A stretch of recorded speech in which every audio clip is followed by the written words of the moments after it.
Hi everyone, welcome to my channel. My name is Amanda and this is Birch and Lily. This is my first Knit With Me episode. This is going to be very raw. I'm sitting in my living room with my knitting. My puppy is running around and you will probably see her at some point. But I just wanted to sit down, knit with you guys, answer some questions, and kind of see where this goes. I probably won't be editing much. There probably will be some puppy barking in the background, but hopefully you don't mind, and I hope that you enjoy. Yeah, let's get started. The first question I have is, what is the knit that you are most proud of? Actually, before I answer that, I'm working on my high desert socks. This is a pattern by Lindsey Fowler. If you have any questions about the yarn and stuff that I'm using, you can either check my previous episode of the podcast, I think that's episode 29, or I'll try and make sure I remember to link or put notes of the information about this pair of socks down below. So yeah, what is the knit you are most proud of? I think I would say the very first shawl that I knit. It was blanking on the name, Find Your Fade by Andrea Mowry. That was one of the first patterns that I really saw and loved when I found the knitting community on Instagram. And so I kind of actually just found my local knitting store as well. Before I moved, I lived in Edmonton, Alberta, and so at that point in time, River City Yarns was the closest knitting shop to me, other than like Michael's and stuff like that. So I went in there and the ladies helped me pick out yarn for that, and I hand wound every single one of those balls of yarn. I didn't have a ball winder or a Swift, and I knit that up on Michael's needles. They were awful. The cable was super stiff. It didn't bend at all, and I remember there being like sharp spots on the needle and all this stuff, and somehow I made it work. And it's not perfect. I made a lot of mistakes, but it's so pretty, and that was the biggest project I had ever knit. I worked on that for months and months and months, and yeah, really cool. If you go way back into the depths of my Instagram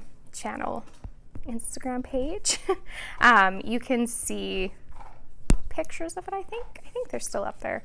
I guess I should mention my Instagram and my Ravelry. See, I'm doing this so casual, which I like, because I don't want to edit this really, but then I forget stuff. There are two places that you can find me. I'm on Instagram at birch.and.lily, and I'm on Ravelry as Birch and Lily. But yeah, that Find Your Fade shawl, I think that's what I'm most proud of. Something recent, I would say my west facing wrap, mostly because I knit that sucker so fast. I wanted it done as fast as I possibly could, not because I didn't like knitting it, but just because I'm silly sometimes and may have gave myself way too many commitments to work on. So I just wanted to get it done, and oh my gosh, I love it so much. I'm actually going to be going outside after this and taking photos of it and my Sweet Dahlia shawl I finished, and yeah, it's beautiful, absolutely beautiful. And again, that's actually a pattern by Lindsey Fowler as well. What's wrong, sweetie? Do you want to come say hello? Up. Hi!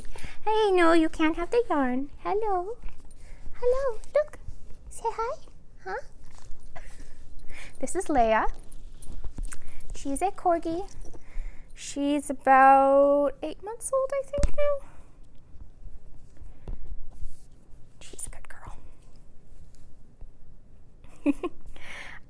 So yeah, I think that answers that question. Next one that I got, maybe let's stick with all of the knitting questions first. Oh, I thought I heard someone. We'll stick with all the knitting questions first and then jump into the random ones. What's wrong? Did you do something? No? So the next knitting related question is, how did you get into knitting and when? I've been knitting on and off literally as long as I can remember. It's probably only been the past like 4 years that I've been doing it constantly. I don't know if it was my great grandma who taught me first or my mom. But I do remember sitting at my great grandma's house and watching TV with her, and she was working on one of her beautiful, massive Afghan projects. And I was sitting there knitting, and it's a really fun memory. But now that I'm thinking about that more, I'm pretty sure it was my mom. I'm pretty sure she taught me first, and I did halfway through a scarf and got bored and left that for a while, and then oh, she's playing. And then after I left it for a while, I picked it up again, I think in high school, and I worked on another scarf for forever. But yeah, somewhere in between there, I very strongly remember sitting on my great grandma's couch and knitting with her. But yeah, for the longest time, I didn't knit anything more than those couple scarves. And then I got into crochet, and did that for quite a while. Is that your alpaca? I got into crochet and did that for quite a while, and then that is how I found kind of the yarn community on Instagram, was through crochet. And then I started seeing all of the knit stuff, and I was like, oh my gosh, I want to do that. I want to knit.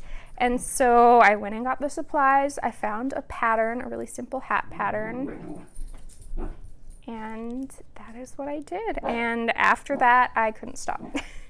I swear I came home with yarn every second day, and I just knit.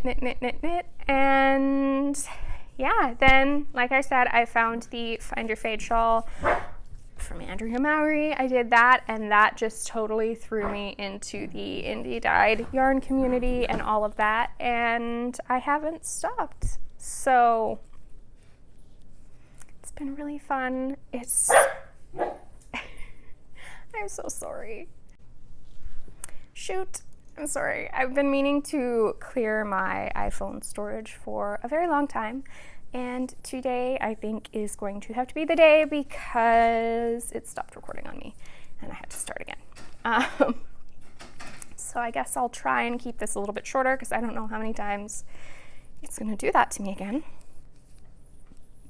But I think, yeah, I ended off somewhere with me finding the indie dyeing community and falling in love, and I haven't stopped since.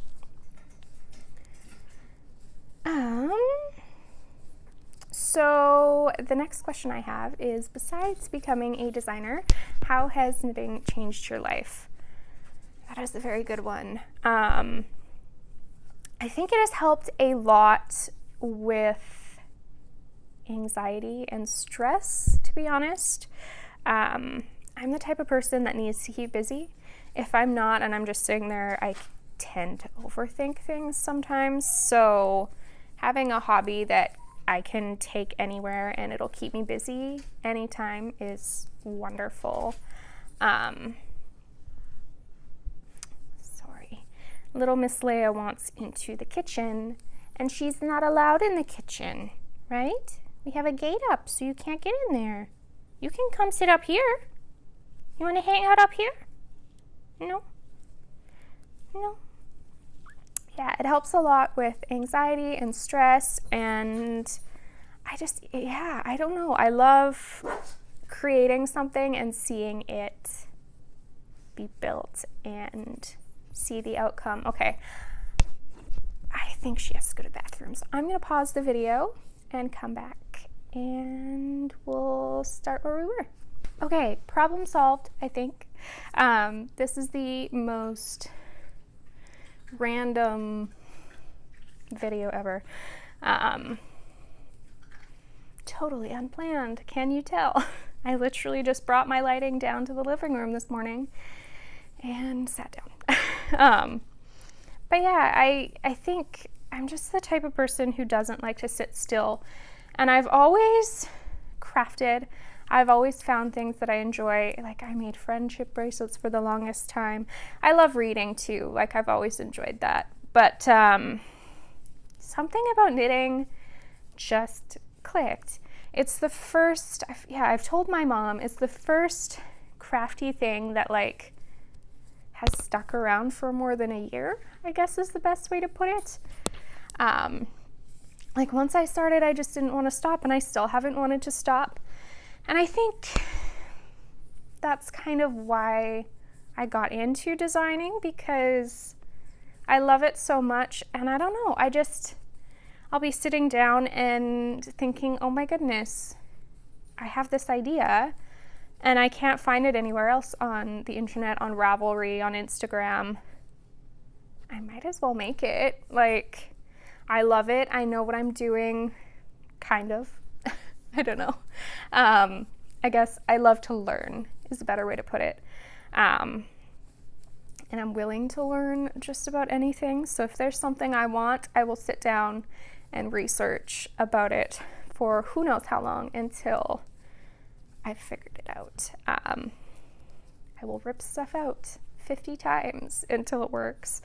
But yeah, I guess the major thing is, like, I can't sit still. I don't want to sit still. It's nice to have something that I can work on while I'm watching TV. Like, reading was my major hobby before this, and you can't read a book and watch TV at the same time. So this was something that I could multitask with, and like, while I was watching a show, it didn't feel so lazy, I guess is the best way to put it. But yeah, also, if I'm anxious or stressed or something like that, pulling out knitting just calms me down. So yeah, it's been pretty wonderful. And even just getting to meet the knitting community and all those people it means a lot too, to find people who have the same hobbies as me, and I can talk to them about my knitting and they get it. It's not like my husband, who he loves me to death and he loves that I have hobbies, but if I want to sit down and talk to him about knitting, it goes over his head. He doesn't fully understand, nor is he interested, and I can't blame him. He loves working on cars, and I don't understand that either. But yeah, it's just opened up a whole new world of friends. I found wonderful friends here where I live now, who I get together and knit with. And yeah, I don't think I would have had these friends if I didn't have the knitting community. So that has changed my life a lot too. Yeah. So I have a couple non-knitting related questions. The first one is, what is your favorite food or meal? I have a hard time with that one, actually. There's a lot of things in different categories that I like. I guess I'll go with my husband's default and say, if I go to a restaurant, I will probably order a burger. That is usually my go-to. So I think I will say a burger is my favorite. But I love pierogies, I love spätzle, I love pizza, anything pasta. I love pasta.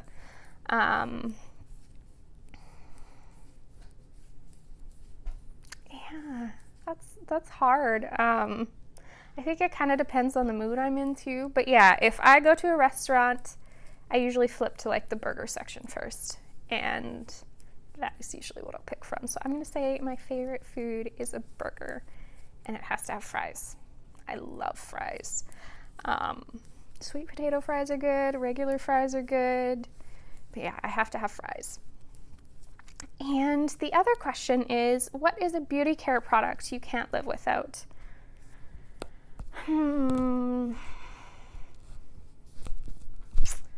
I'm going to say dry shampoo. Maybe. I'm lazy. I hate washing my hair. I have so much hair.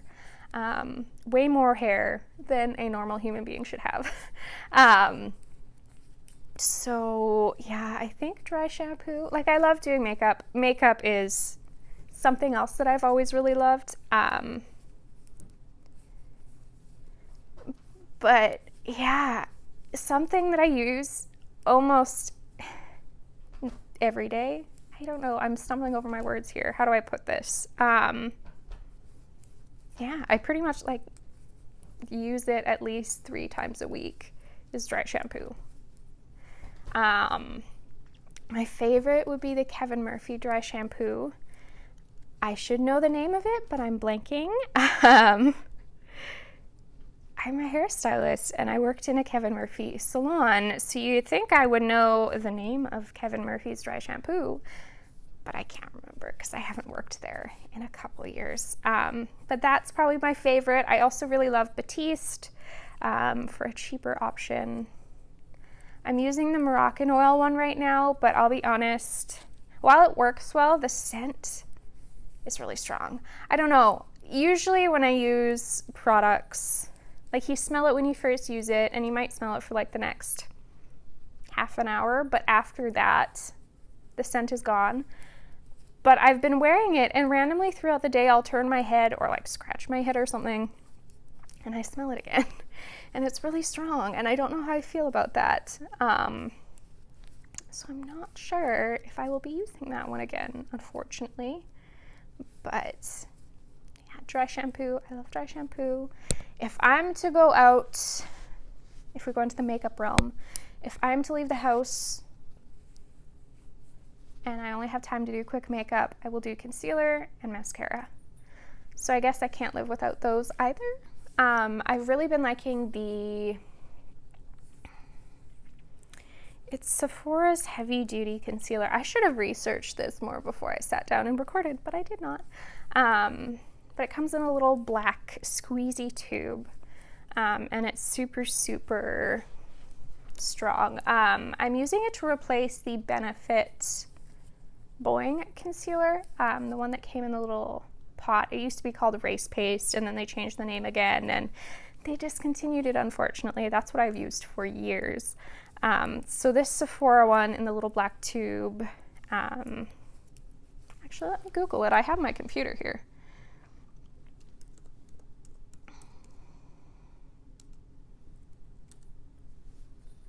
Let's see.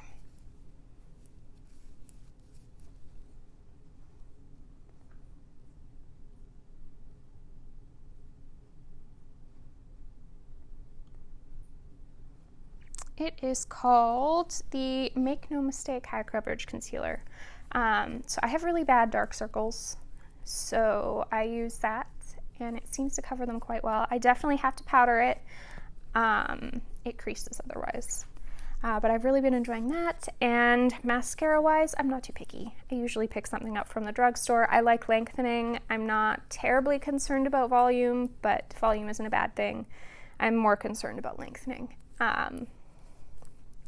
So yeah, let me just check my questions here.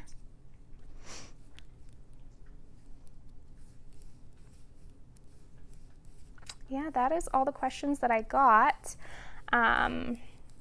Hopefully you guys enjoyed this. I don't know if I will do it every second week like I do with my regular podcast, or what I will end up doing. Mostly because I'm not going to have questions to answer every second week. I guess if I have some sort of topic that I feel like talking about, or if there's a topic that you guys would like to see me talk about, let me know down in the comments. But yeah, I think this will just be a fun once in a while thing, and I wanted to get it done today because I had been promising it and I wasn't able to do it the last time I promised it, so I wanted to get that out there for you guys. And like I said, it won't be the most clean thing. I'll do some quick editing on it, but I won't do too much. And I know you can hear my puppy in the background. But I hope you guys enjoyed, and I hope you enjoyed hearing a little bit about me, maybe, I guess. I don't talk too much about my life on the internet. I don't know why. Just like to keep things to myself, I guess. But I'm an open book. If you have a question, I'm happy to answer it. So let's see if I can get Leia up here to say goodbye. Leia, up, up. Want to say goodbye? Come here, come on. Why are you sitting over there? You staring at me all funny? Come. She just wants to lay right there. Say hello. Say hi. You're so confused, aren't you? But you're a good girl. So yeah, thank you so much for watching, guys, and I will see you next week on my regular podcast episode. Bye.